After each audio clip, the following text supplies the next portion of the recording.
Welcome to Party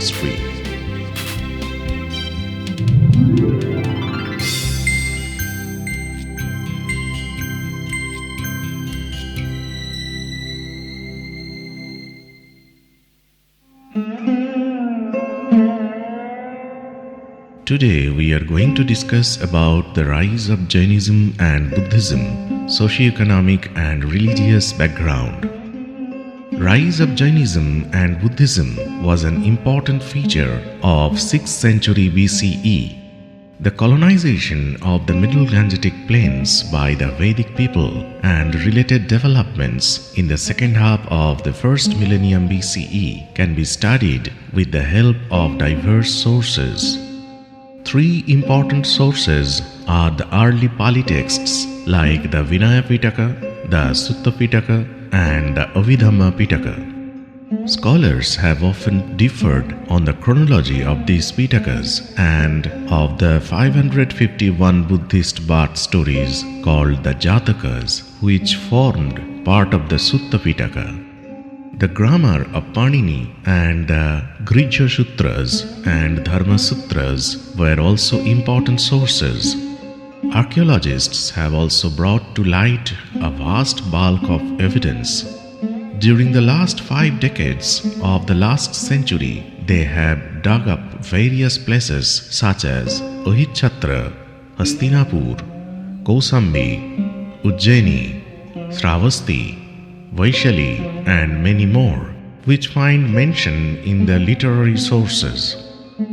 D.D. Kosambi, in his work An Introduction to the Study of Indian History, later R.S. Sharma, in his works like Material Culture and Social Formations in Ancient India and India's Ancient Past, and D.N. Jha, in his work Early India, A Concise History, discussed about the socio-economic and religious changes.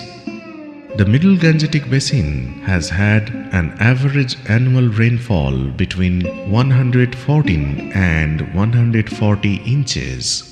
It was thickly forested, as can be inferred from references to the 4 great forests and from the derivation of some modern place names. Similarly, most cities associated with early Buddhism are named after some plant. The large-scale colonization and the spread of agriculture in an area under a thick forest cover was possible on account of the greater use of iron tools and implements for cleaning the land as well as for various agricultural operations. All these indicate the diffusion of iron technology. The main initiative in extending the area of cultivation may have come from the community or the emergent state, but individual efforts in the matter were not unknown. The use of effective implements was accompanied by an improved knowledge of cultivation and of a variety of crops. Panini tells us that fields were plowed twice or thrice and classified according to the crops grown on them. The early Buddhist texts refer to the best, the middling, and the inferior quality of fields. They also show knowledge of irrigation and of the detailed process of cultivation, including the practice of keeping the land fallow. The agricultural calendar based on 6 seasons and 27 constellations was already known in the latter Vedic period. Now it became well established. The new agricultural economy was supplemented by animal husbandry. Improved knowledge of cultivation and the use of effective implements enabled peasants to produce greater surpluses, which helped the growth of towns. Taking the country as a whole, nearly 60 towns are assigned to the period between 600 and 300 BCE. The existence of no less than 10 urban centers in the Middle Ganga Basin during 600 to 300 BCE is proved by both archaeology and contemporary literature. trade was both the cause and effect of increasing urbanization. The Jatakas make numerous references to caravans with 500 or 1000 carts going from one place to another. Trade received a great fillip with the use of metal coins in the post-Vedic period. The earliest coins discovered in India cannot be dated beyond the time of the Buddha. Many of these, including punch-marked coins, have been found in the Middle Ganga plains, indicating a reasonably high level of monetization of the region. The growth of towns, the expansion of trade, and the rise of a money economy are closely linked with the development of diverse arts and crafts which had their beginnings in the earlier period. The existence of so many crafts implies an increasing specialization in the field of commodity production. Artisans and craftsmen were very often organized into guilds. Every guild was presided over by a head or jetthaka. The setthis, who sometimes also headed the guilds, handled trade and industries. In the towns, artisans and setthis were emerging as important social groups.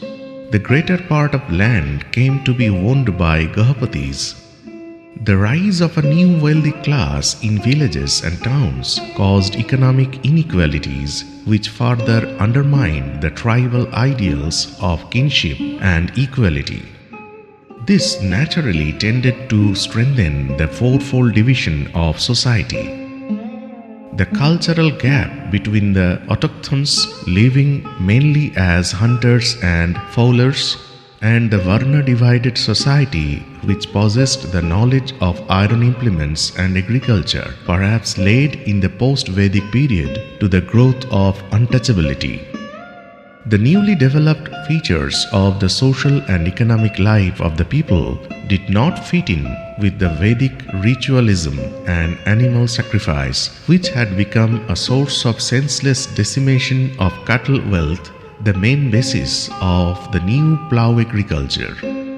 The conflict between Vedic religious practices and the aspirations of the rising social groups led to the search for new religious and philosophical ideas which could better fit with the basic changes in the material life of the people.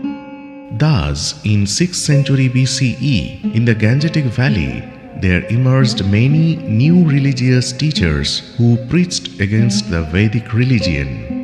In that context, both Buddhism and Jainism adopted identical attitudes to trade. Baudhayana even condemns voyaging by sea as a sinful practice. In contrast to these, the Buddhist literature mentions sea voyages with approval.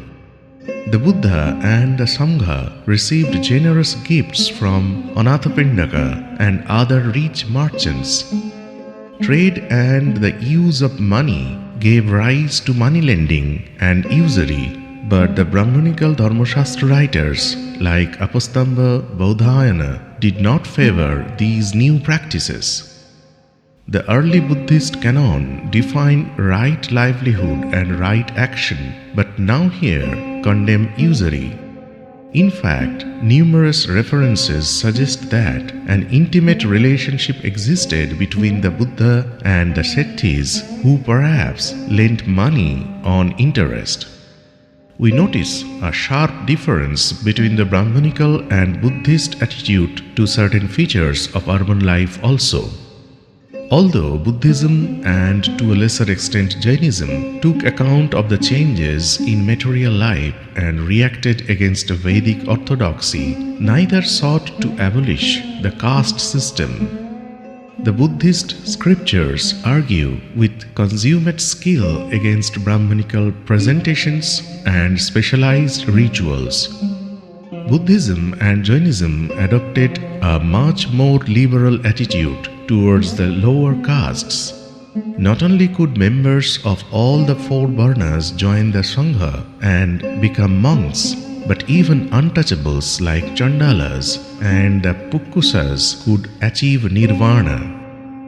But D. N. Jha pointed out that neither of the two religions sought to deter members of the lower castes from acquiring knowledge.